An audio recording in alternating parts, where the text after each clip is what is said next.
सर्वांना सर्वप्रथम श्री स्वामी समर्थ। कसे आहात सगळे? नेहमी मस्त आणि आनंदी राहा। आज 2 एप्रिल हनुमान जयंती आहे। 2 एप्रिल या तारखेला करा हा एक उपाय। त्यामुळे घरातील सगळी नकारात्मक ऊर्जा कायमची बाहेर निघून जाण्यासाठी आपल्याला आज हा एक उपाय करायचा आहे।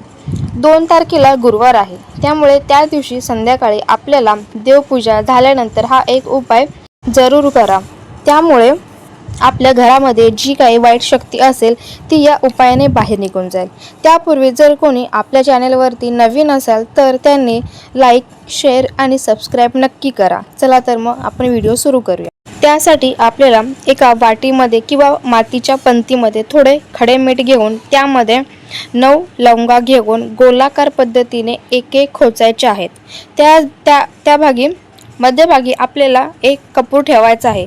तुमच्याकडे भीमसेनी कापूर असेल तरी चालेल किंवा भीमसेनी कापूर नसेल तर तुम्ही कोणताही साधा कापूर ठेवू शकता। त्यानंतर ते जाळून आपल्याला आपल्या सर्व घरामध्ये फिरवायचा आहे। त्यामुळे आपल्या घरामध्ये जी काही निगेटिव्हिटी असेल ती आपोआप या उपायाने बाहेर निघून जाते। स्वामी भक्तांनो, स्वामींवर विश्वास असेल तर आपल्या चॅनलवरती एक लाईक आणि छान अशी कमेंट करून चॅनलवरती सबस्क्राईब करायचं आहे। त्यामुळे आपल्या स्वामींचा आशीर्वाद तुमच्यापर्यंत पोहोचेल। धन्यवाद।